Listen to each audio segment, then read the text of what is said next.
And my philosophy is always, if we're going to be taking medications, we have to be eating what we should be eating. So we have to be nourishing our body and we have to be moving our bodies.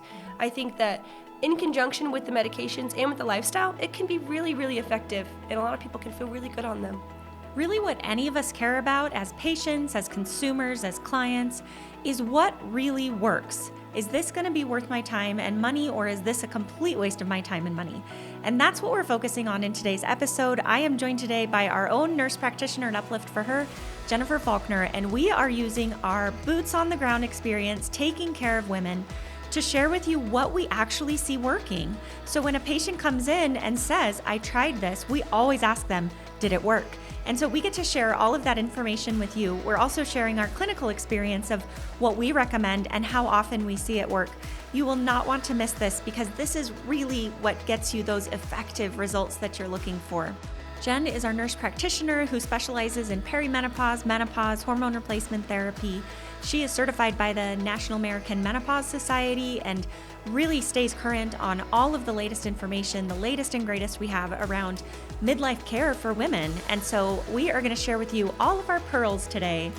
Really, this podcast is for you. That's the point of doing it. So if you like this type of episode, if you'd like to hear more like this, please leave us a comment wherever you listen to your podcast or send us a DM on Instagram, however you want to get a hold of us. We'd love to hear from you. It's important to make sure that we are giving things enough time in general.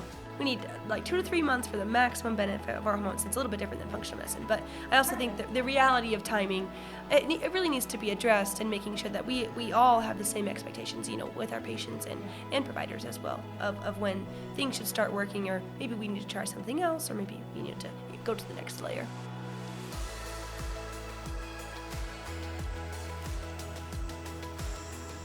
All right, Jen, are you ready for this? I'm ready. I'm glad you came in. It's more fun than talking to myself. So we're just going to have a great conversation. Jen and I have lunch together every day, and this is essentially just what we talk about. So let's start first talking about what works when it comes to weight loss. We don't want to spend too much time talking about weight loss because we've done other episodes and we have other resources for weight loss. So check our website if you're trying to lose weight and you need any online resources. But really, when I actually see patients, there are things that consistently work and things that consistently don't work. I would say when patients come in having tried keto, for example, it works, but it doesn't last. They have a really hard time coming off of keto and then they regain the weight. So I think there are times when that can work, but I wouldn't put that, front and center. I would say macro counting usually does work.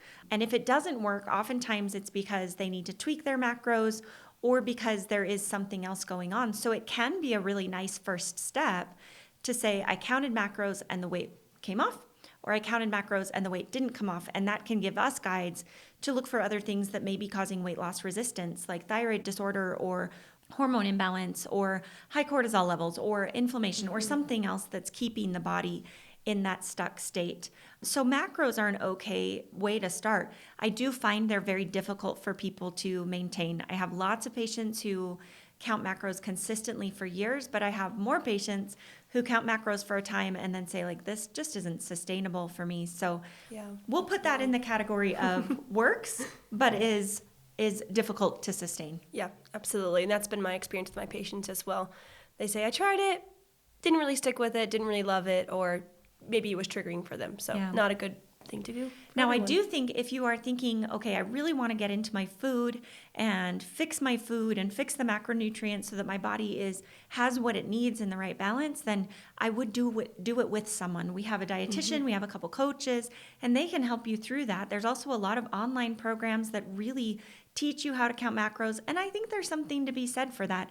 So I wouldn't say don't try it. I would just say it is difficult for some people, and if you are going to try it, I would do it with help, because it's just a big change. It's a lot of energy and mental energy put on food and measuring and weighing and all of that. Yeah, and I think it's also hard to navigate on your own, especially because you're taking in so much information. What should I eat? What should I not eat? How much should I eat? What time should I eat? And it's really hard to kind of figure out on your own, and it can feel overwhelming, and then it's easy to just kind of give up in that sense. Yeah. So I think working with someone, at least to help create little actionable changes, is a great option for people. Yeah. Yep, exactly. And I will say our health coaches do really well with weight loss. I think they get really good results.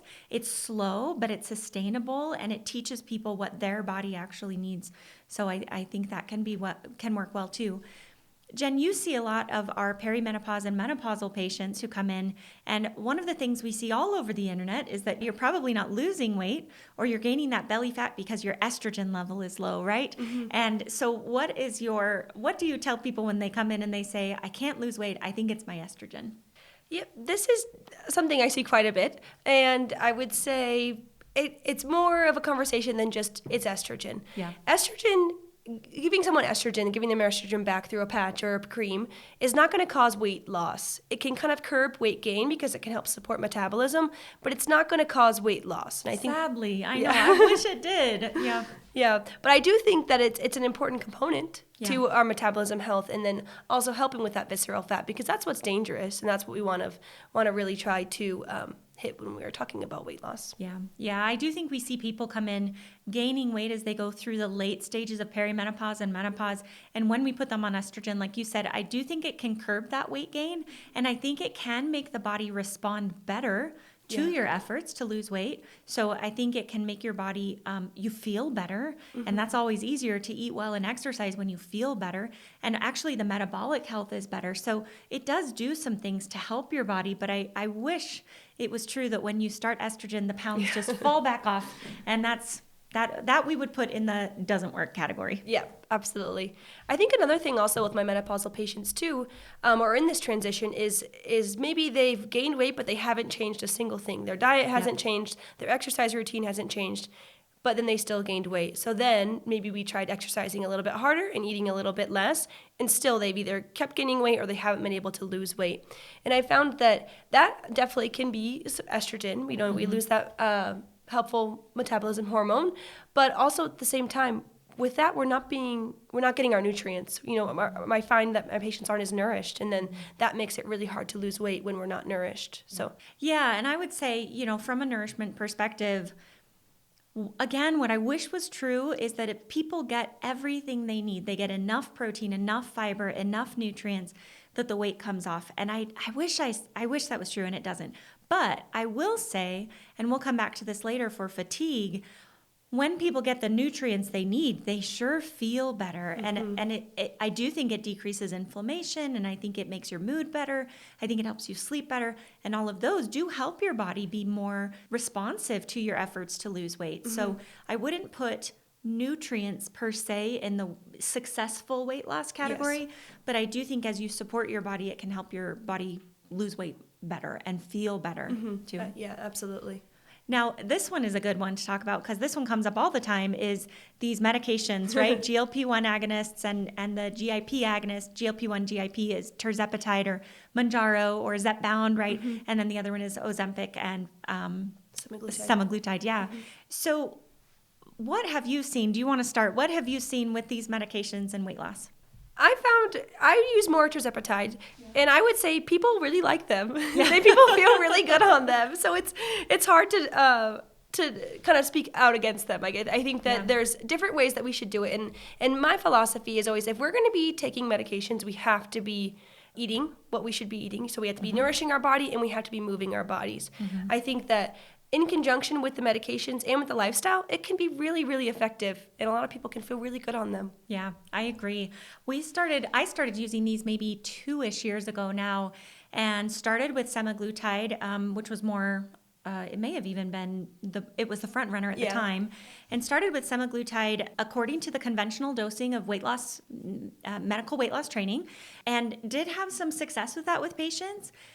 And then when tirzepatide stepped forward, I started transitioning more people to tirzepatide. And really, I have some patients still who have done very well on semaglutide, but I have more that have developed a lot of side effects, some nausea, some constipation, some GI grossness with the semaglutide, and also more patients who plateaued on the semaglutide. And when they transitioned to the tirzepatide, really experienced a lot of weight loss. But I do want to talk a little bit more about this because I would put tirzepatide in the works category. I would put it in the gets results side for weight loss. But I have learned a lot and changed the way that I dose it drastically. So the starting dose is usually depending on the formulation, it's usually 2.5 milligrams. And I will now start patients at 1 milligram or less. So starting at 0.8 or 1 milligram per week. And what we're finding is these really wonderful benefits for a lot of people are decreases in inflammation. So people will say right off the bat that my rings start to fit better, or that ankle swelling that's been annoying, that will start to get better. Some people notice improvements in mood before they've lost any weight, and they say, oh, it's just because I was worried about weight all the time. But they're noticing improvements in mood before they even lose the weight. They're also seeing improvements in energy, improvements in brain fog sometimes. Oftentimes they will notice that sugar cravings or cravings for alcohol go away significantly or all the way. And then we are seeing these tiny little drops in appetite and also decreases in food noise, which is what a lot of women really appreciate, especially if they've been struggling with weight for a long time and they end up thinking about food and what should I eat? But I'm hungry, but I shouldn't eat that, but I want that, but I shouldn't eat that.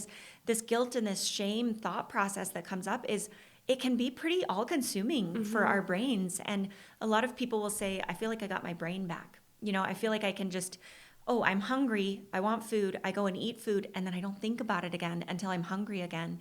And those are really wonderful benefits. So like you said, I don't put it in the magic bullet category of like everyone should be on these medications. I think of them more as a step stool. If I have patients who feel like their weight is like they're stuck in a pit when it comes to their weight, and if I, as their doctor, just keep telling them, you'll feel better if you're not in this pit. And they look at me and they say, right, I got it. Yeah, like I know that I would have gotten out of the pit if I could get out of the pit. And I think a lot of times as doctors, we use that like, well, you should diet and exercise, and then, you wouldn't be in this pit anymore. And at some point as a doctor, I really enjoy the opportunity of giving someone a step stool to get out of the pit, to say, well, maybe I can get you out of the pit, and then you can do what you need to stay out of the pit. And that's where using this medication to decrease the busyness of the brain, decrease the food noise, decrease the sugar cravings, decrease the appetite just a little bit, and also then give you energy back so you're able to go do the exercise and do what you need to do to have it be effective. It can be very, very effective. And I do think that people can come off of these medications sometimes. We have had some success taking people off, but that's a longer conversation. So I don't think it's a magic bullet. But for someone who's really, really stuck, man, it sure can be really effective. Yeah. And I think when I dose it low like this, I'm still able to get really good results with patients with almost no side effects. Constipation is the naggy one that sometimes creeps up, but really not looking for headaches or nausea or vomiting or anything like that. And I would also say along those same lines that a lot of the data that we have showing risk in these medications is at really, really high doses. Yeah.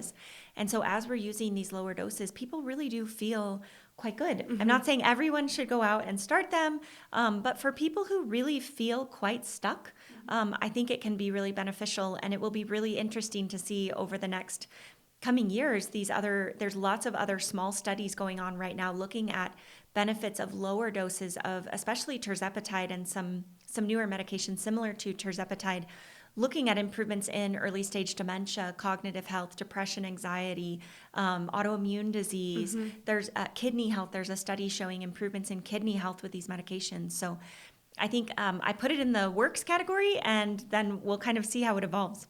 It's also kind of fun too. It's like what's going to get better, I think, when we start these medications. Yeah. Like it's a little bit of a mixed bag. Like, okay, when it comes to weight, that's a little bit more, we're consistent. Yeah, it's a little bit more consistent. But other things like, my back pain's feeling a little better. Yeah. I had someone say the other day, and I'm like, that's great. Yeah, exactly. The knee pain, or I've had plantar fasciitis go away. I've had a few patients with plantar fasciitis that went away.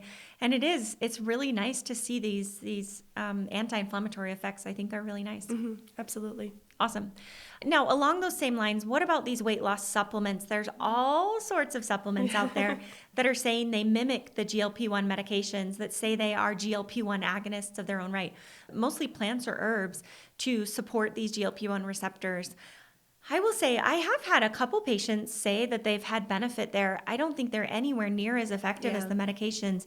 And I think a lot of them are riding the coattails of these medications price-wise. A lot of them are pretty expensive. What we're really looking for with these supplements would be a little quieting of the food noise, a little quieting of the sugar cravings, and then sort of return to normal of the appetite. A lot of us have a bigger appetite than we should. You sit down and a group of people having pizza and you feel like, gosh, I could literally eat 6 pieces of pizza, but there's no chance that my body needs 6 pieces of pizza, right? Our hunger and satiety cues are a little bit messed up in a lot of us. And so that's where, in theory, these GLP-1 supplements, as opposed to medications, that's what you would be looking for is, does it cause some sugar craving, some lowering of the sugar cravings?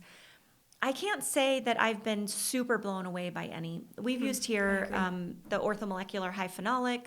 I've heard of some other smaller brand names online, and I have not found consistency in them. Yeah. So I do think they can help some people. I think sometimes it's placebo effect, and it can help with sugar cravings a little bit, but I haven't seen it to be nearly as consistent, at least, as the medications. And I would say, like, dropping actual pounds, I wouldn't say that it's definitely not as consistent there. Yeah. When it comes to supplements, I like to look, before I start recommending them to patients, I like to look at labs to be sure, like, are we sure we're hitting the inflammation portion of this, or nutrients, or maybe it's an iron issue. So really looking at, what's actually going on within the body, and if it's an insulin resistance problem, then kind of hitting that with supplements rather than... Yeah, using specific supplements or steps or lifestyle changes to target that body's deficits, instead of just sweeping, like, maybe this will work for you. Yeah, exactly. Let's go on now to what works in terms of different types of exercise or different types of movement. I would say one of my favorite types of movement is actually sprint interval training. So I think this is not where people start, and it's not where you have to start. But this is one that I would definitely put in the category of works. So it can be really helpful for metabolic health. It can be really helpful for energy. It can actually be helpful for endurance, even though it's sprinting. It can be really helpful for building muscle and for weight loss, actually. And so this type of sprint interval training is where you sprint all out, 90 to 100% of your effort for 30 seconds, and then you're slowing it down for, I say 2 minutes, but it depends. Some people will do different intervals there, but so you're doing full out sprint, then a full rest. And when you do that, you repeat it just 4 to 6 times. If you're doing shorter intervals, maybe a few extra times, up to 10 at most, where you're just doing these little tiny spurts and then rest, and then sprint again and then rest. And those can be super efficient. If you only have 10 minutes for a workout or 12 minutes for a workout, it counts. Yeah. It's a very effective way. So that's one of my favorite types of exercise that I think really works. I think you really get results with that 2 to 3 times a week. Yeah. And it really helps with metabolism as well. I've been doing quite a bit of research on how can we best move in the menopause transition or in midlife. And this one I've been reading has been really beneficial for a lot of women. So, and I've been trying it myself, and sprinting for the first time in a couple of years definitely can be sore. So be mindful of how hard you're going in that 90%. Yep, exactly. Another type of exercise that I think we hear all about on social media, but it's worth putting in the works category, is strength training. We need to build muscle. We need to be stronger. We need to lift things. We need to bend over. We need to be able to maintain our strength as we age, to avoid frailty. We won't go into all the science, but it absolutely is in that works category of lifting and building muscle and continuing to move our bodies, not just as we age. I'm in my 40s and you're younger than that. But I think even just at any point in life, you've got to be building, or else you are not building. You're not shrinking, but you're getting more frail. So we want to make sure that we're proactively staying healthy. Absolutely. I think another big component too is for bone density is jumping. Jumping ropes, skipping, box jumps, however we can, to really put some pressure on our bones and help them really bend without breaking. That, the tensile strength of the bone, I think, is really important to make sure that we're working as well. Yeah, and that can actually reverse some phases of osteoporosis. You can actually see improvements with it. Yeah. I'd also put walking in that works category. I'd say it's good for everything. You know, the less that we sit, the more that we walk, the better. But walking is so nice to be able to do it with friends. You can do it with a podcast. You can do it with silence and sort of a meditative walk. Yeah. You can do it in nature. You can do it in a treadmill. Like, it's so versatile and it has so many benefits. So definitely goes in the works category. Absolutely. Is there any type of movement that you would put in the doesn't work category? I think all movement is good movement. So I think so too. I think so too. I'd maybe put in the not working, like maybe inconsistent or, you know, being inconsistent with our routines is where we see people say like, I've been trying this and it's not working. I would put that in the doesn't work category, is doing things a little too willy-nilly. Now you could still put that in the beneficial side of things because like you said, all movement is good. But in terms of seeing results, I think having some sort of consistency and progression is where we're going to see the biggest results with that. So I'd put inconsistent movement in the doesn't work category. Yeah, I probably would maybe add too, like lighter weights. Like when we're lifting weights, you know, we should be lifting heavy safely, of course. But, you know, almost going in 2 to 3 until failure is really to be seeing results, I guess. Like if you wanted to build muscle mass in that sense. Yeah, back in the 80s and 90s, there were all the aerobics videos that you had these little 3-pound weights and they were just doing it over and over. And fine, it's good, like do that. But I think that I would put the heavier weights into the more effective category. Yeah. And then the other type of movement that I would put in the doesn't work category would be too much movement. I do think you can have too much movement. I think if you're not fueling, if you're using movement as a stress reliever. So I want to clarify that a little bit because I think a lot of people are like, what's wrong with using exercise as a stress reliever? And maybe nothing, but I would say some people use exercise to like get control of their stress. Like I will drive my stress into the ground, right? With every step that I run, I am like slamming my stress away. And that's not really dealing with our stress. It's suppressing our stress. It's digging it, pushing it deeper down. And I would say the type of movement that I like for stress release is actually feeling like you're letting go of it. Like I feel more free. I feel lighter at the end of this. Not I feel like I'm in more control, right? Yeah. I think that if we're using movement in that way, that maybe goes in the doesn't work category. When we're running our brains out, trying to find peace and we don't find it. It's nuanced, but I'd maybe question whether that's the best thing. Yeah, absolutely. When someone, in our questionnaire, one of them is, we ask about stress reduction activities, and if exercise is the only one, typically one of our first goals is finding another way at least that we can relieve stress, because that shouldn't be our only way. Yeah, for sure. I love it. Now let's move ahead to sleep. So sleep is something we hear a lot about. We have a lot of patients who come in saying, I'm struggling with sleep. I can't fall asleep. I can't stay asleep. What are some of the go-tos for the works category for sleep? Progesterone. Yeah. My favorite. Really, it works really well. I would say most of my patients get some sleep benefit from it, and then very few of them actually have side effects. I don't know. I think progesterone is my best friend. I say 5% of people have some side effects, and we have to kind of work with them a little bit. But most of them get benefit. Others maybe don't see the benefit, but not very many side effects. Yeah, exactly. I have to say, my sister went to see her gynecologist for perimenopause this week, and she asked about progesterone because, of course, she lives in a different state, so I couldn't help her. But I gave her the talking points, like, here's what you need. Like, here's what you want to ask for. And I told her progesterone, and she asked her gynecologist, and her gynecologist said, progesterone's a waste of time. It doesn't do anything. And if you go to your gynecologist and they say that, I can almost guarantee you they've never prescribed progesterone because progesterone makes us look, as doctors, as practitioners, progesterone makes us look so good. Yeah. It makes us look like we really know what we're doing because a lot of people will get so much benefit from it and they say, wow, thank you so much. Well, it's not me. Like I just gave you back what you were lacking. But I don't know anyone who has prescribed progesterone with any consistency who doesn't absolutely love it as a tool because it's very effective for sleep. It's also effective for anxiety and that perimenopause and menopausal transition. But for sleep, taking it before bed. Now, we don't use it necessarily for sleep in younger women. It's really kind of perimenopause and menopause. We're replacing that progesterone, and that's one of the reasons it helps with sleep. Yeah, exactly. And if I do prescribe it for my younger population as well, but that's usually related to vaginal bleeding. Exactly. So the reasons that we're using it for are a little bit different, but it still works the same way, and most people still feel pretty great on it. Yeah, and it's not a sedative, but it is very relaxing and very calming. So a lot of people will feel that like, oh, I am ready to lay down and sleep because I am very calm. Yeah, absolutely. And they say, I think the data says like 4 to 8 to 12 weeks on any hormones we have to wait. But I would say progesterone is one of the ones that I'm like, oh, you could feel a little bit better a little bit sooner, which is nice. I tell people a week, they'll know. Yeah. What are your other go-tos for helping women who are struggling with sleep? I like magnesium glycinate. I think it works really well with progesterone. I don't know how well it works on its own. I think it's a little bit hit or miss. Yeah. Some people it does amazing things for. Yeah. Exactly. But then with progesterone, I think it works really well. And then another thing that I also like is we have something here called cortisol manager. And I found that it's worked really well for my patients that they come to me and maybe their anxiety is crept up more than it ever has been before. And this is a great one. I think that they're sleeping better and also their mood is a little bit better too. Yeah, so, I agree. I love cortisol manager, and it's just a random like blend. I don't know how we came across it, but it's a smart blend because it adds a little bit for anxiety. It has an adaptogen, ashwagandha. It has L-theanine, which we'll come back to in a minute, but that can help relax the brain. So if you have a hard time turning your brain off, that can be really helpful.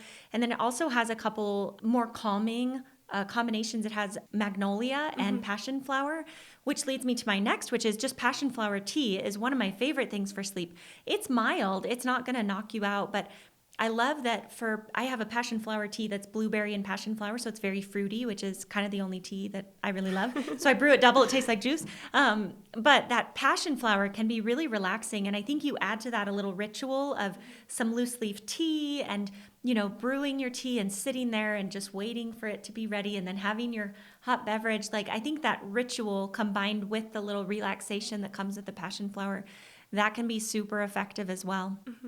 That's a great point. But tell me, when do you tell your patients to drink this? Because I have a hard time sometimes with, I'm waking up in the night to use the restroom. Yeah. So I have a hard time sometimes recommending teas or even Just Ingredients has their nighttime relax, which I think works really well. Yeah. But I also don't want to increase liquids too late in the night. Yeah, I think it just depends. I think a lot of people don't struggle with it, but if you do, then you should find a different routine that's not going to make you have to wake up and pee in the middle of the night. Yeah, I agree. That's a good point.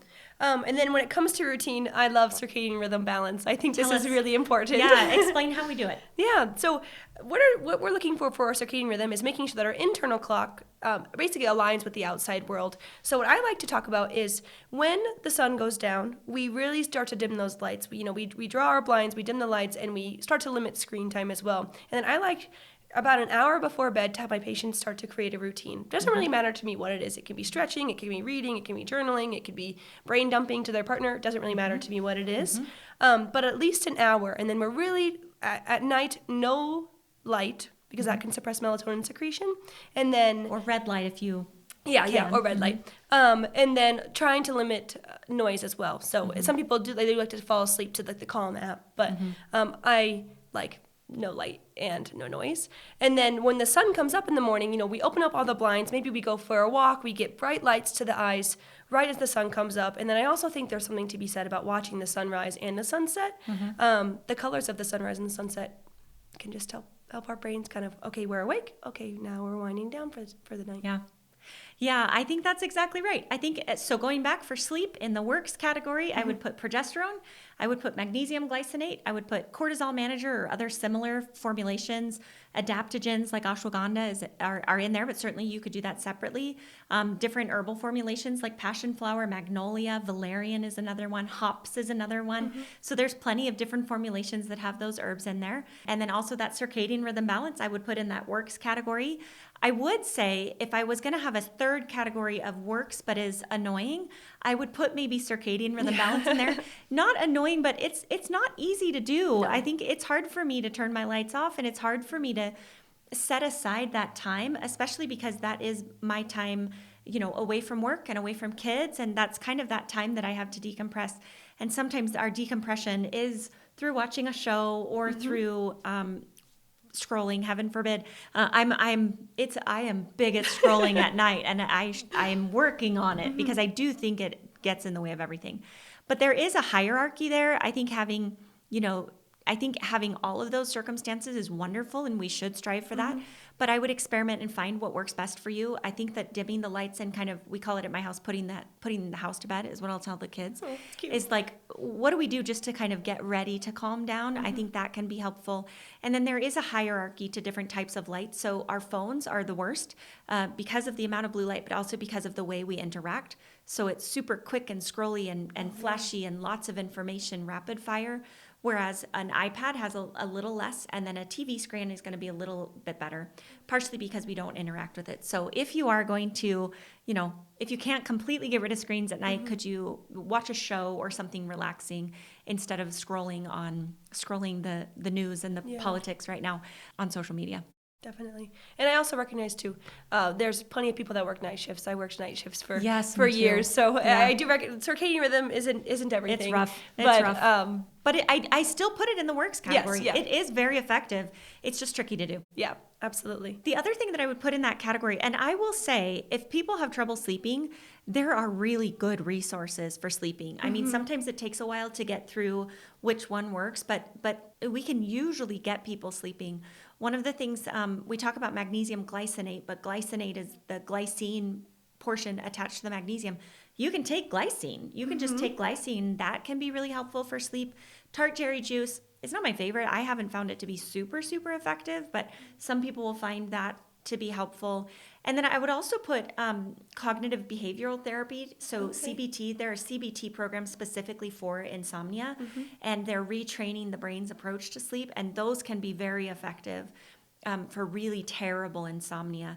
I think progesterone or magnesium are where people say, like, this has evolved in the last handful of years, and I can't turn my brain off at night, or I just lay there awake. Like, those are more where I see those being in the works category. Yeah. Anything that doesn't work? Ooh, anything that doesn't work for sleep. I will say I have some patients that when they're trying to get to sleep, they turn on an audiobook or a podcast. And I do think it can work. It can bore you to sleep. Yeah. But it's not my favorite because I really think we're aiming for less stimulation. And I think that boring yourself to sleep, I think you're more likely to wake back up at some point. I think I would rather address some of the issue, which is your nervous system dysregulated? Is your circadian rhythm dysregulated? What's going on there that we can really work with? So if it's working for someone, I won't tell them, like, you better stop that. But I wouldn't put it in my favorite category. It's sort of in the works category, but I'd put it a little closer to the doesn't work category. Yeah. I would also put sleeping medications in that doesn't work category, like using Benadryl to fall asleep every night. I guess it shouldn't be the doesn't work category because it does work for a lot of people, but especially Benadryl can be associated with long-term cognitive changes. We don't really like that. Some of the heavier medications like Ambien, they can be very difficult to get off of, and you can become a little bit tolerant of them, so you have to use higher and higher doses. And I also think that the sleep quality is not as good when you're on those medications. I don't think it's as restorative sleep. And then if you do go on a trip, you can't sleep at all. It's just not my favorite. I totally understand that some people are on them, and we do try to get people off of them, and they're not the worst thing in the world. I'd rather do that than not sleep. Yeah, exactly. So I don't think we should be terrified of them, but it's never where I start with people, ever. I mean, I will have tried 5 or 8 things before I recommend a sleeping medication, unless someone is really struggling. So occasionally postpartum or mental health, where it's just like, oh, we need sleep. Like, this is not going well. This is spiraling out of control. Sometimes you do just sedate someone. You say, we will get you to sleep with medication so that you can sleep and start to heal, and then we'll try to come off it. So sort of in that doesn't work category. Yeah. I think kind of in the sort of doesn't work also is melatonin, just based on patients' reporting, like patient experiences. I agree with you. Now, some people will tell me, like, I'm sorry, I take melatonin. Like, I don't care if you take melatonin. Yeah. I have zero problem with it. In fact, melatonin has studies showing lots of good benefits for what we call oxidative stress. Yeah. And we use it in fertility. We use it with anti-aging. So melatonin is an interesting little ballpark, but I haven't found a lot of people, I don't really recommend it very often because I haven't found a lot of people who are like, oh, that did it. Yeah. That really did it. So maybe the people who are having benefit from it don't come see us for additional help. So Yeah. I'm sure it does work for some population of people. I will say, though, the data shows that lower doses of melatonin usually help more with sleep than higher. So oftentimes the adult dosing is like 5 to 10 milligrams. And oftentimes people, when they take 0.5 to 3 milligrams, so you have to take the kids' gummies and vitamin half sort of thing. But sometimes those will work better than the higher doses. Yeah, So, I think I read too, like we don't really need more than 3. Yeah, for anti-aging and for oxidative stress, we're using higher doses. But for sleep, the lower dose. Yeah. Yeah. Okay. Well, next up, anxiety and mood. So what are the things that you see working really well for women with anxiety? First, we address nervous system regulation. So what are they doing to cope with their stress, and kind of what are we doing to wind down when we're feeling anxious? So always looking at those kind of things first. And I think there's two parts of that. I think we talk about saber-toothed tigers, right? Like what is your interaction with saber-toothed tigers today? Are you chasing a bunch of tigers? So part of that is, can we decrease the number of tigers we're interacting with? Can we decrease the stressors in our life? So if you're super anxious because you're listening to the news all the time, it's complicated because maybe you want to follow the news. But for example, could you cut that out? Like, could you cut that part out of your life? If you have, I'm trying to think what people you can get rid of in your life. If you have a coworker who's super obnoxious or who's causing a lot of stress, maybe that's the time that you change jobs or change departments or, whatever it is. Is there some way that you can just decrease the amount of stress that you have? Very often not, right? You can't get rid of your children, can't get rid of your spouse, can't get rid of your boss usually. So we will acknowledge that that's not the only answer, but I think it's the first answer is what stress can you lower? And then on the other side is how do you cope with your stress and can you improve that? So when we talk about nervous system regulation, that's sort of the first two steps that I think about is decreasing stress and then coping with stress. Yeah, absolutely. And then when it comes to things that work versus don't work, I think progesterone can help with mood. Absolutely. Because progesterone's calming in the brain, so it kind of help overall kind of rev you down a little bit. And then, especially if it's cyclic mood changes. So for younger patients who have really terrible PMS or like PMS, premenstrual anxiety, I think also in perimenopause, that's one of the main symptoms we see earliest is this like, I feel anxious for no reason. Like I'm just like stressed more than I used to be. That's where progesterone can be really helpful. So track your mood symptoms. If you're feeling anxious only leading up to your period, then that's a progesterone. Yeah. I mean, we can fix it other ways than just with giving progesterone, but that's when it can be the most beneficial. Yeah, absolutely. I feel like a little buzzer goes off when they say, I feel like I'm normally a pretty chill person. And then all of a sudden, I don't think I'm as chill as I used to be. Exactly. And I'm 47. Yeah. And then other things I found really beneficial is L-theanine. Yeah, I agree with you. I think L-theanine can be super helpful for anxiety. L-theanine is an amino acid that we get in our diet and we break it down, but many of us either use it all up through our anxiousness or we just don't get enough of it. And it's very safe. It can be used in a really wide range of doses. And there's actually pretty good data of using it in conjunction with depression or anxiety medications, which is nice because oftentimes we don't have data to combine the conventional world with the holistic world, but this one we actually do. So if you're already on a medication, we can add that to boost the anxiety support. Sometimes we'll use this to transition off of anxiety medications like benzodiazepines, and we can use pretty high doses. And like I said, it's very safe. We don't typically give it during pregnancy because of just no data, but I do think it's really helpful. It also, like we mentioned before, helps with sleep. So we start with a low dose and then we can keep going up. And then we can also use it for anxiety in the middle of the day because it's not sedating. So it's calming but not sedating. And I will say that women with ADHD, maybe men too, but I don't know. Women with ADHD often find benefit from L-theanine as well, whether it's that calming, the agitation, or whether, sometimes the anxiety comes from the distraction of ADHD. Whether it's calming that anxiety or whether it's helping actually with the ADHD depends on the person, but that's a really nice tool to have in your tool belt. I think it's also nice too because I'll have patients take it at night, and then they can also take it in the morning, and then they can also take it midday. Yeah. So it's nice to be like, I have something that's helping me, and I can take it. Not just I have to wait till 9 p.m. until I can take this. So I also think that if we can get anxiety down a little bit, then we can go back to nervous system regulation and learn how to cope differently and make those decisions in our lifestyle to help. But sometimes it's really hard just to do that on your own if you're already super anxious to be like, well, have you tried meditating? Like, listen, I don't meditate. You'll get that sometimes of like, it doesn't work for me. So you really sometimes we use other nutritional support or other nutraceutical or even medical support to start getting the anxiety down. And then you can really start working on those coping mechanisms to really make a difference in anxiety. Yeah, exactly. I use it more as a bridge. Like, we're going to get to a place where we can start maybe implementing the stress recovery mechanisms or the mechanisms that we use to kind of wind ourselves down. So they're a great little tool. I agree with you.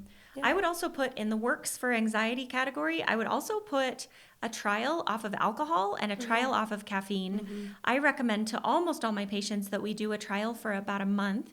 And I am really surprised how many people will come back and say, I didn't realize how much the alcohol was affecting me. And these are usually not people who are drinking large amounts, but maybe a glass of wine at dinner, maybe 2 glasses of wine at dinner, or maybe a handful of glasses of wine throughout the week. So it's not super high amounts, but especially as we get through perimenopause and menopause, lots of women will find that it triggers anxiety or it triggers sleep disturbance or it triggers more of a depressed mood. So I don't care if people say like, I tried it, didn't make a difference for me. Great, don't care. But I think it's worth a trial if you're struggling with anxiety. Caffeine too. I'm not against caffeine. I think sometimes it actually helps a lot of people and I'm fine with it. But doing a trial with no caffeine, I think can be really informative to see if it's actually making things worse. I think that's a really good point. I like that you bring up the alcohol as well, just because if we're not sleeping well, then most people are going to feel a little bit more wound up the next day and not be able to cope with their stress anyway. Snowballs. So in the menopause transition, we know that is a symptom of the transition. Alcohol tolerance changes. So just something to be mindful of, especially if a nightly glass of wine or a nightcap is a routine for you. Yeah, I also think it's really easy to use alcohol for the anxiety, and it is the thing that helps you feel calm. And I've seen that run amok sometimes where they realize like, oh gosh, I am really using this to cope. And most people will be in tune with that. And once you kind of discuss it and not really want to rely on alcohol to cope with the anxiety. So that can be a nice having an accurate perspective of that of, are you using alcohol to cope? Because that can just sort of start to climb before you know you're not necessarily a raging alcoholic, but maybe you're having 2 glasses and then 3 and then 4 and then you and your husband split a bottle of wine every night, and that's pretty easy to get to that point. And I just don't think people feel the best, and it usually doesn't really work. That's exactly it. Yeah. Hey, it's Mallorie. Can you do us a big favor? If you're loving the Uplift for Her podcast, we would be so grateful if you could leave us a rating or review on Apple Podcasts, Spotify, or wherever you listen. It only takes a second, but it helps us reach even more women who may need to hear our message. Click that 5-star button and let us know what you love about the podcast. Your support means the world to us. Now back to the show. Another thing that I like, tapping. I love tapping. I think it's really helpful in acute stressful situations. So like for me, driving, like being late somewhere and driving is a big stressor for me. So I just kind of tap on my... So you can look this up on YouTube. There's all sorts of YouTube videos. I think the tapping solution is one of the easiest ones to find. And you can sometimes add a mantra or add some thoughts to it, but you can also just do the tapping and it stimulates the parasympathetic part of our nervous system. It kind of forces the body out of that fight or flight and just says, oh, we're tapping. I'm so calm. And so that for some people can be a really nice, accessible, easy tool. I found a lot of teenagers are willing to do tapping. It's harder to get a teenager to do a meditation or even breath work, but for whatever reason, a lot of teens will do tapping. And so that's a really great tool to give them. They can do it in the bathroom stall at school. They can do it in the car. You don't need anything. You don't have to be asleep. Like, it's very, very nice. Yeah, I had a patient who developed some flight anxiety. The plane crashes that have been going on, and she had to go on a flight, and she tapped almost the entire flight. And she said, "I didn't have a breakdown. I didn't start crying." Amazing. So I was like, "Oh, a success story." So I put that in the works camp. Yeah, I love that. I would put that in the works camp as well. You have anything that doesn't work? Something that doesn't, alcohol. Yeah. I don't think alcohol works. I would say marijuana too. I think that with medical marijuana, a lot of people will use it for anxiety. I just feel like it's a pretty mixed bag. I think marijuana is pretty easy to tip into more of a depressed mood. Yeah. I think that it doesn't have good long-term cognitive effects. It can really mess with memory and focus and concentration. So I'm not necessarily like wildly opposed to it in general, but like as medical marijuana for anxiety, I think it has some downsides. I agree. I do think it can help with anxiety, but I don't think it's a win-win. Yeah, I agree completely. I guess along the tails of that, should we talk about depression? Is there anything else? I would put all of those same things for depression, nervous system regulation, L-theanine. I also think cutting out alcohol would go in that camp. I think a lot of people find their mood is worse because of that. Is there anything else that you've said that you've seen work for depression, for lifting the mood? I think that hormone replacement therapy, estrogen, progesterone, even sometimes testosterone, if it can really help with the fatigue, I think that could be really useful. Yeah. I wouldn't say that I found a lot of success with mood-specific supplements. Yeah. So supplements that specifically attack depression or anxiety, Yeah, I agree with you. There's some combo supplements, and I do think some of them can work. Yeah. I think depression, you really want to find where the deficit is. Do you have a nutrient deficiency? So along the lines of what does work for depression, I would put getting your nutrients in. So vitamin D, B vitamins, enough protein, I think is really important because protein breaks down to amino acids, which stack back together to make neurotransmitters. So if you're protein deficient, you're not going to be as effective at making neurotransmitters. I think working on the gut and healing the gut, I would put that in the works category, but I will caveat that to say in functional medicine, you hear a lot of people say this link between serotonin and the gut, right? Mental health and the gut. And I believe that. I agree. But I wouldn't say I have a lot of patients who do a gut rehab and their depression is magically gone. I think it's more complicated than that. And I think it takes some retraining. I think one of the hard things about depression is when we start to feel a little bit down, then our behavior changes and that makes us feel a little more down, and then the behavior changes and so on and so on.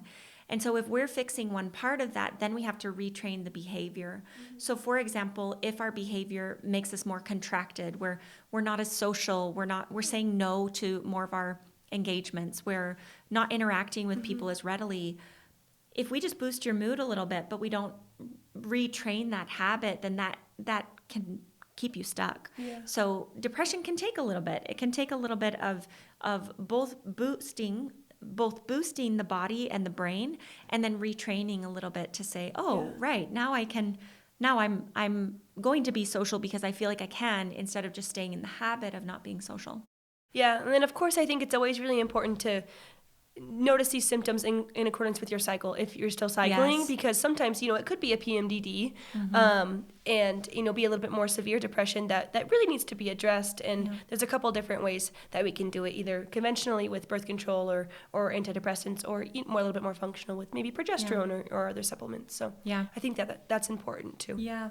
Also in the works category, I sort of started talking about it, but just making sure, I guess I already said it, nutrients, but iron, B12, vitamin D, protein, zinc, magnesium, these are all really important. Lithium orotate is another one. Lithium is a metal that occurs in the earth, and there have been studies showing deficiencies in the water of lithium compared to increased rates of suicide geographically. So that can be something that's helpful sometimes. And then looking for inflammation overall, and that's where we look for any sources of inflammation like gluten sensitivity or celiac or mold or... Well, we talked even about too low of cholesterol levels. Yeah, that well. too has been associated with depression. Yeah. And then there is also data about fish oil being helpful. Again, we have data with fish oil plus antidepressants. So that's nice because we can't mix very many things, but that one you can mix. And it's higher dose fish oil, most likely because of its anti-inflammatory benefits. And then dietary changes, I would say, oftentimes do make a difference in mood. You have to stick with them, but they can make really big differences. So doing some sort of elimination trial and just seeing if there's something that interacts badly with you to kick it to the curb, because oftentimes if it interacts badly with your gut, it's giving you diarrhea or something, it can cause systemic inflammation as well, which can manifest as depression. And certainly when you feel like garbage all the time, it's really hard to feel happy and upbeat. And so depression's more than we can go into here, but I will say there are ways to feel better, absolutely, and just kind of thinking back to the building blocks. But I don't have a lot of like magic darts that are like, oh, everyone with depression gets better with this. It takes a little bit more involvement. More involvement, I think, just in more tools, more than just one tool. Yep, exactly. Well, let's talk about gut health. We have a lot of patients who come in with bloating and stomach aches and loose stools and constipation. What are some of the go-tos that can get you some pretty quick results? When it comes to bloating, I really like a digestive enzyme. I think that can be really helpful for patients, and then just to kind of make sure that they're breaking down their food, and then also making sure, hopefully helping them with absorption as well. Yep. And then another big one for me is fiber. Yeah. Making sure that we're actually giving our gut and our body what it needs. And then, of course, along with that comes the probiotics to make sure that we have the good bacteria in our gut to break down that fiber so then our body can use it. Yeah, I really would put all of those in the works category. Yeah. It is tricky because I don't think it works for everyone. The gut has a lot of different involvement, and so we have to kind of hit every phase of the gut to really heal the whole gut. But they're all the right answer. Yeah. Some of the quicker ones too, for constipation, I would say magnesium citrate, and then magnesium citrate, and then magnesium citrate. Yeah. Magnesium oxide can work if it's super stubborn, but you don't get the benefits of the magnesium as well. But it'll get things moving. And then fiber, again, for constipation as well. I think one of the things that surprised me that, you read, and then you actually get, one of the things that we're sharing here is our own experience with patients. This is not just like a study showed this, but this is actually saying like, we do this and then patients come back and thank us, which is really what we want as well. We don't like it when patients come back and say, well, the data showed this would work, but it didn't work for me. We really care about like what actually is getting results. And one of the things that surprised me was fermented foods like sauerkraut. So I'm a big believer. I've recommended it for years. But few people really take me up on it to do it with the consistency that I recommend, which is one serving twice a day. But I have a few patients who will come back and say, I did it religiously. I was having sauerkraut twice every day. And it's really impressive to see how much better they feel. So it's been encouraging to me to remind myself to take it in more often, because it really is better than most probiotics. Really, you can get that through sauerkraut or kimchi or kefir better than most probiotics. Now, there are exceptions to that we won't go into, but like fermented foods. Eat your fermented foods. Throw them in a smoothie. They disappear if you use a small amount. It doesn't have to be a large amount of fermented foods. Yeah. So, definitely I'd put that in the works category. Yeah, absolutely. And I like it too because, just adding it to your diet. It's not like you have to take an extra supplement, because sometimes we end up putting people on a lot of supplements. And that's not what we love to do, but we want you to feel better. Yeah. And that's one that we can kind of X out if you're willing to eat, if you can eat fermented foods. So I put the bovine immunoglobulins in there as well. There are some different brands and some that are more popular than others, but they really do work quite well, especially for diarrhea, for really loose reactive bowels. They can help it get calmed down. Now, they're not the end-all be-all, and that's where I think people go awry. Is there's some very popular brands on social media, and I think if we only do that, that's kind of the brands market it as like, hey, this will fix everything. Just continue it for the rest of your life. I think that's missing the point. But it can get the symptoms calmed down enough that then you can work on rehabbing the rest of the gut. Yeah. What about, how do you feel about gluten-free, dairy-free elimination trials? Do you feel like that actually works when it comes to gut symptoms? Well, I think it's worth a try. I think it's a trial, and that's why I call it a trial and not a diet, because diet brings weird images to our head. I think that an elimination trial should be our own science experiment. And absolutely, there are some people who will say, like, I feel way better with no gluten. I feel way better with no dairy. I feel way better with no alcohol or caffeine. I include that in there as well. I have people who don't feel any better, though. I mean, most people, they're also cutting out sugars and they're cutting out processed foods. So most people will feel like healthier. Yeah. Like I feel like I'm doing something healthier. But absolutely, there are some people who it is not. Now, it's still a problem, right? None of us should eat tons of sugar and tons of fast food. But there are some people who don't feel any better with an elimination trial. And that tells me we have to go on and find something else, which is great. It's a great first step. The other thing I would put in the works category of gut health is movement and hydration and some of those, and stress, chewing, meditating, all of those things that calm our body reflect in the gut. And so if we're super stressed, if we're not sleeping, if we're not eating at regular routine intervals, the gut really is the barometer for all of that. Like when the body is doing well, I think the gut responds. And if we don't take care of our bodies in general, then the gut will be the first one to raise its hand and say, excuse me, not okay here. Well, let's talk a little bit about low sex drive. Okay. This is another thing we see a lot with your perimenopause and menopause patients. What are some things you would put in the works category for low sex drive? I would say testosterone usually works, but I would say it's a little bit more hit or miss. But I would say for the people that it works for, it really works, which is great. But then I would say I have some people who are like, I didn't really notice a huge difference. And so I think that's a little bit important, but I would say. I agree with you. And I think that testing the level is really helpful there. Yeah. The level isn't perfect, so it doesn't exactly correlate. Like thyroid is pretty specific, right? Testosterone's not that specific, but most people will feel the best when their total testosterone is somewhere between 30 and 40 is what I tell people.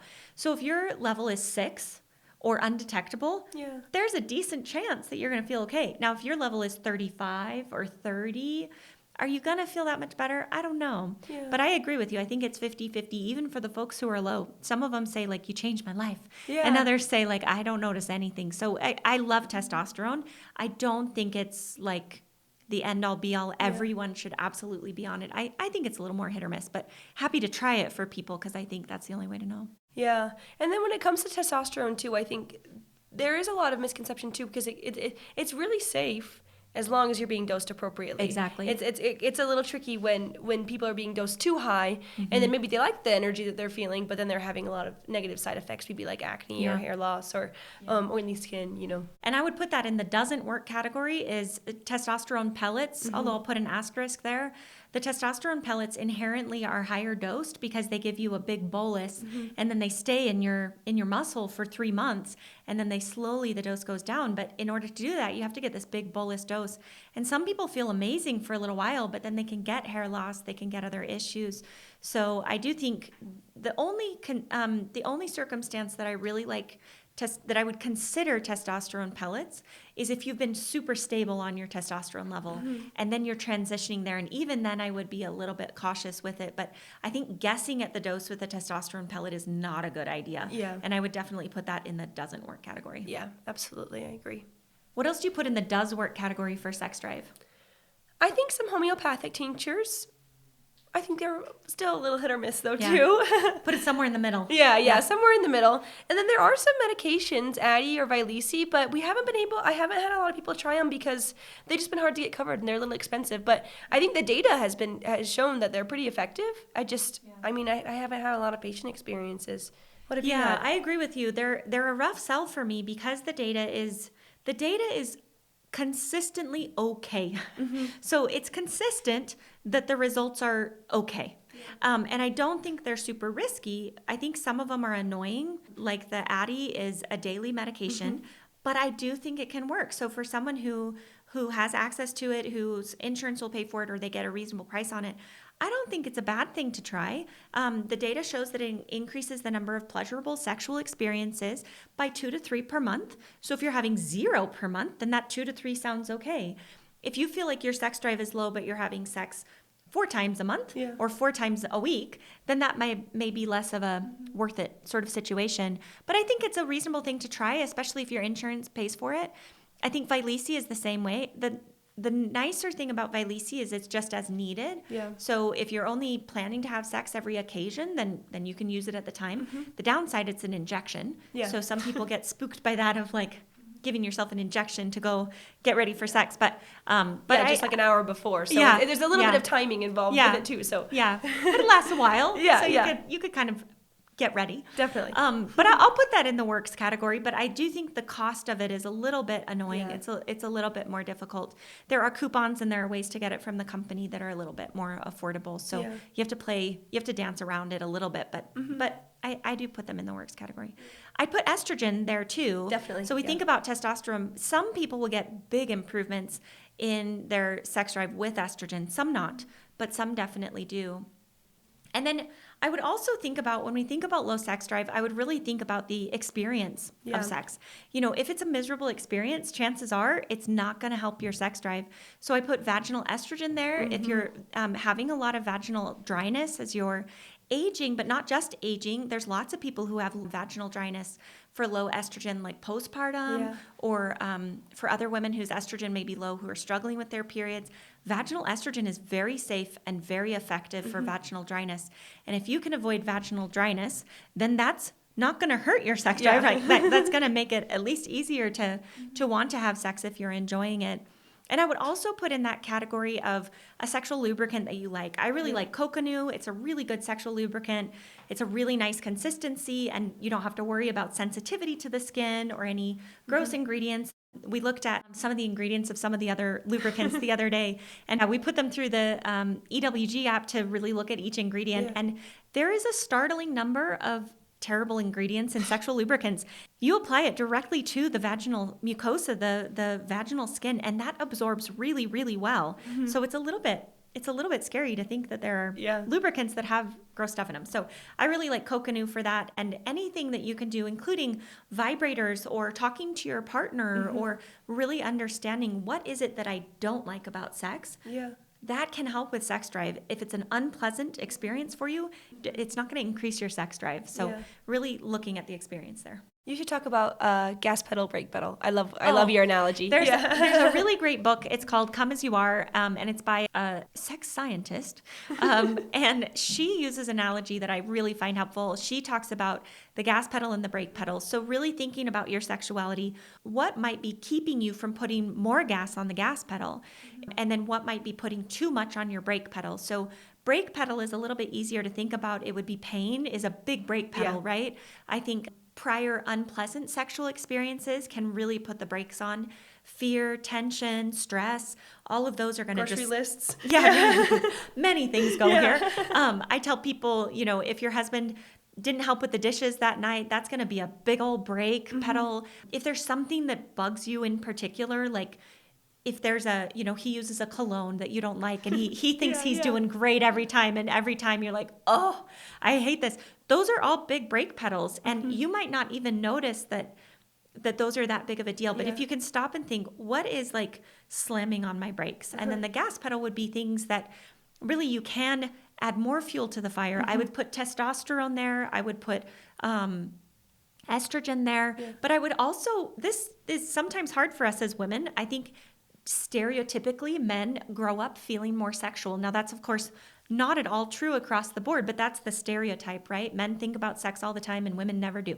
Well, that's not true at all. But if you are a woman that feels like you don't know what pushes on your gas pedal, then that might be good for you to do some either talking to your partner, talking to a sex therapist, talking to girlfriends, and say like, what do you do?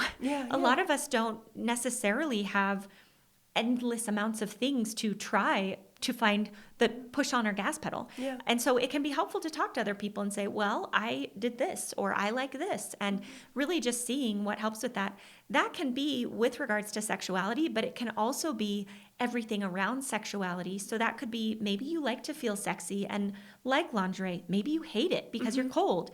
You just want to figure out what does it for you. I think as part of that, it's understanding your relationship and understanding your interaction with your partner. And so going back to like the grocery list, or does your partner help with the chores, or does he stimulate you in a way that you don't like? Well, if that's the case, that's not working for you, what do you want? Do you want him to send you a sexy text message earlier in the day, or compliment you, or touch you in some form of intimacy more consistently? I think I've heard this from a lot of patients of like, there's no touching and then there's sex. And for women, we often need more touch along the way, right? We need to be touched on our lower back while we're washing the dishes. And sometimes we see, I'm just thinking of a funny video that I saw, but it's this idea of very frequently the man thinks he's being romantic and he'll like come up behind and grab your boobs, or come up behind and do something, and you're like, whoa, that doesn't necessarily feel as sexy to me.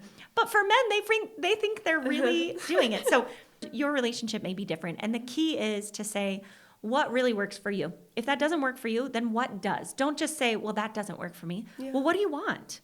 What do you want? And that's where things like vibrators, I would definitely put on the gas pedal side. There's lots of things to think about there. I think timing too can be helpful. Like what time of day, if you, at the end of the day, if you're exhausted, no one wants to. Absolutely. I'll also put in the works category for sex drive, one of the most effective tools that I've found is timing or planning sex. This sounds very unromantic, and it's not for everyone. But for some people that feel quite disconnected with their partner, where maybe they have very different levels of sexual desire, it can be this constant background stress of he always wants to have sex with me. And now I'm just constantly like, I don't even want to get close to him because I'm always worried that it's going to turn into sex. A lot of my patients will say that. And so by scheduling sex, you can decide with your partner, maybe it's once a month, maybe it's twice a week, maybe it's 3 times a week, but that if this is causing you a lot of stress, that you can really say to your brain, okay, Thursday nights, I'm going to have sex on Thursday nights, and then I can prepare myself. So if that means whatever hygiene you want, or if that means getting your grocery list taken care of earlier in the day, or if it means getting a babysitter, or if it means, going out to dinner and having some romantic time ahead of time, you can, whatever it looks like for you, you can kind of create that a little more rather than random sex. It can be harder to do that. Yeah. The other benefit is oftentimes if we're in a relationship where the sexual desire is pretty uneven, then it can actually legitimately cause the other partner a fair amount of anxiousness and a fair amount of stress to say, are we ever going to have sex again? And so by giving them that, like, we have sex on Thursdays, they may want sex more often than that, but it still can help say, okay, well, at least we've got Thursdays, So it can really help dissolve some of the stress for a little while. And the partner who maybe wants sex less can then have those other nights where they don't have to worry about sex trying to happen, and then they're going to feel bad because they're putting it down. They could have a night where they can put their ugly jammies on, or they could have a night where they're reading a book or watching a show and they don't have to worry about it. And so just creating those expectations sounds very unromantic, but it can really work well, and it doesn't have to last forever. Maybe you do it for 3 months or 6 months and then reevaluate and say, actually, I want some more spontaneity now. So this is now what we'll do. And it just opens that communication line, which I think is really helpful. Yeah, absolutely. The last thing that I want to talk about is just the functional medicine approach in general and what works and what doesn't work. I think in terms of what works, I would say expect slower, expect more comprehensive. When we talk about doing things the functional medicine way, we have to peel back layers and we have to kind of get everything pretty right. And that means hormones, that means exercise, that means food, that means sleep, that means nervous system regulation, that means getting stuff out of our body like toxins that aren't supposed to be there. And that can take some time. It's very effective. I would absolutely put it most of the time in the works category. But you need healthy expectations there because it can take a little while, and it can take some trial and error. It can take steps of saying, you should feel better if you do this. Oh, you don't feel better yet? Okay, now let's try this. Oh, you don't feel better yet. Sometimes you're just fixing things as you go, and it's not until all of the things are pretty well fixed that you start feeling better. Yeah, but I also think it's important to make sure that we are giving things enough time in general. I'll have patients come back and be like, oh, that didn't work. And I'm like, it's only been a month. We need like 2 to 3 months for the maximum benefit of our hormones. It's a little bit different than functional medicine. But I also think that the reality of timing, it really needs to be addressed, and making sure that we all have the same expectations, with our patients and providers as well, of when things should start working, or maybe we need to try something else, or maybe we need to go to the next layer. Exactly. What doesn't work in functional medicine? I think I would put on the doesn't work side, I would say taking an approach of everything all at once. Yeah. I think there are some functional medicine providers who do tons of testing up front and then tons of treatments up front. And the body just can't really do that many things at once. So we want to actually have a period of time that we're going through this. 3 to 6 months, I think you can get a lot done in 3 to 6 months. But if you're treating these complex conditions all at one time, it's just too many supplements. I would also put in the doesn't work category, there's some functional medicine, and I would put hormone practitioners. There's a lot of people out here doing this work now that really don't have a breadth of training. They really have this really narrow focus. And when you see someone with too narrow a focus, they only have that tool. So there's an expression in medicine that we use with surgeons, but when you're a hammer, everything looks like a nail. Maybe it's used outside of medicine, I don't know. But I think that with some like hormone clinics or some functional medicine clinics, that you'll see functional medicine clinics that only treat thyroid. Well, if that's all they treat, then they're going to keep messing with your thyroid and keep messing with your hormones and hoping that solves all of your problems. So you really want to find someone who can go with a breadth of information, who can kind of help chip away at multiple problems, because sadly, the body tends to kind of snowball. It tends to have one little problem that causes another, that causes another, that causes another. And the treatment of that is sometimes to unwind, okay, let's treat this last one, and then the one before, and then the one before. And so that I've definitely seen some frustration from people who go to clinics with really narrow focus. And if you think that's what the issue is, like you think it's a hormone problem, and they just keep saying, okay, well, let's tweak this, let's tweak this, let's tweak this. You should feel a lot better on try 2. It shouldn't take 8 tries to get your hormones right. Maybe some tweaking over time, but like you should feel as good as you're going to feel. I'm saying this with like asterisks because bodies are different, but you should feel how you're going to feel with that after a couple adjustments. Yeah, absolutely. I have a lot of thoughts that I was thinking as you were talking. I think it's really important to make sure that we're not just saying, oh, this is your problem and this is that we fix it. This is just in general for everyone. Because that can be really disheartening when we think like, oh, that's exactly it. And then it's not that. Yeah. And then the patient's like, oh, what do I do? Yeah. Well, I've had patients more so with our discovery calls. They're like, oh, I've tried this functional medicine doctor and we did everything at once and I'm still not feeling good. So now what do I do? Because I tried a gut rehab, or I've been tested for mold and I have mold, but what do I don't know what to do now. Yeah. And they come, I think it's a little bit discouraging and it's hard, and they really kind of reinforces that I feel broken and no one else can fix me. Yeah, it's super hard. I would also put in the doesn't work category for functional medicine. Somewhere in there is DIY functional medicine. Yeah. I think when people keep seeing these supplements online, and these supplement companies are so convincing, and they will say, for this condition, use this, for this condition, use this, for this condition, use this. Or even worse, they'll say, for this condition, use these 4 things. And sometimes it will work for people. Sometimes people can kind of bring together their own internet research and find the right supplements. And I'm not saying this critically because, gosh, I would be doing the same thing for my own health. So I understand why people do it. But it can get really expensive. And just like you were saying, it can get really discouraging of like, I have spent so much time and money trying to do this on my own, and I don't even know where to go. So I do put it in the doesn't work very well category. But there's not enough people doing it. There's not enough practitioners doing it. So I really feel for patients. I'm really proud of the work that we do at Uplift for Her. I think we do a really nice job, as much as we can, of helping slowly bring people through this process and getting really great results. But I do find myself kind of peeling back layers sometimes that people have DIY'd on their own. Again, no criticism. I would never sit across from someone and be like, well, you shouldn't have done that. Yeah. I totally respect that people are just trying to get better. Yeah. And oftentimes people do come with the right approach. They've already hit some of the things that I would have them do. But if you're starting with DIY functional medicine, I would start with the pillars. I'd start with the foundations of sleep, see what you can do with what we've talked about with sleep hygiene and turning off the lights and circadian rhythm. I'd start with food and getting all the nutrients you can get. I'd start with gut healing with sauerkraut, and fiber. Yeah. There's lots of things that you can DIY on your own. And I think those are my favorite patients when they come having done all of those DIY on their own. I would put that absolutely in the does work category. It makes my job so much easier when they've said, like, I've already tried a gluten-free trial, didn't work. I tried a dairy-free trial, didn't work. I'm eating fermented foods. I'm eating plenty of fiber. I don't eat a lot of sugar. I'm getting sleep. I've done all of these things.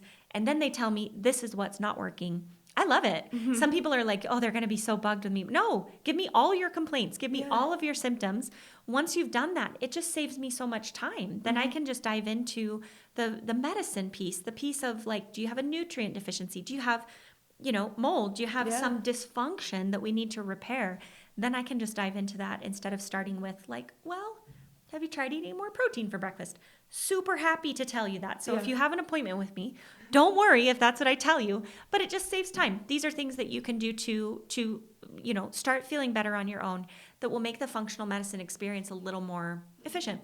Yeah, and that's kind of what we've been doing. I feel like I've really been helping patients with foundations, and then if they need to transfer over care to you, then that's been working, I think, really well for us. And I'd say, too, our dietitian and our health coaches, that's what they're really, really good at, is starting with those foundations of saying, how much better do you feel if we just do food?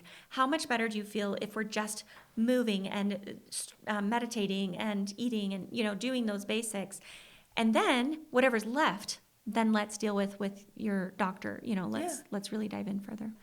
Well, phew, I feel like we have more to go, but we'll stop there because we're already over time. But I want people to be able to come to us and say, does this really work? And I think it's one of the biggest differences. There's a lot of people who have research experience and maybe working in a lab, but nothing replaces talking to patients all day, every day. And I love when patients share their experience with me of, they tell me like, I tried this thing and they think I'm going to be mad at them. And I say like, well, did it work? Like, I want to know if it worked too. So we love hearing from our patients. We love hearing what works. We love hearing what doesn't work. Yeah. It's really helpful for us. If you say like, I tried that, here's what the problem was.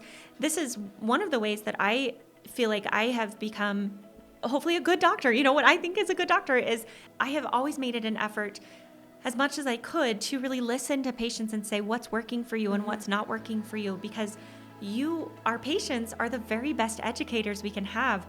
Because I have now, tens of thousands of women that I have helped in some capacity throughout my career, I've learned from every one of them of, okay, that didn't work there, that didn't work there, that's working, I'm going to put that in my pocket, I'm going to recommend that. And then I think what an in-tune practitioner would do is then we try it with another patient and they say, hey, that worked. And we say, okay, now I've used it for 3 and 4 and 5 and 20 and 30. And then you really get to have this toolkit that you can utilize for other patients. So always share with your doctor. Yep. Some doctors don't want to hear it, but always share with your doctor if something's working or not working. And we will continue to research and continue to try things out. I think we're always curious and open-minded and try ourselves the new tests and the new supplements and the new devices, and then we're on the same journey. We're trying to feel our best and age well and be healthy, and it's really fun to be able to experiment. Absolutely. Well said. Thank you. Thank you so much for tuning in to today's episode. A huge thank you to our guest for sharing their insights and time with us. We are grateful for the incredible support from our sponsors and to all of you listening. We couldn't do this without you. If you enjoyed this episode, please consider subscribing on your favorite platform. You can find us on our website, upliftforher.com, YouTube, Apple Podcasts, Spotify, or wherever you love to listen. And if you found value here today, please share this episode with someone who would benefit from it. Leave us a comment or give us a review. It really helps us reach more listeners like you. Thank you for being part of our community. Stay tuned for our next episode. Lastly, this information is for educational purposes only and not intended to be medical advice.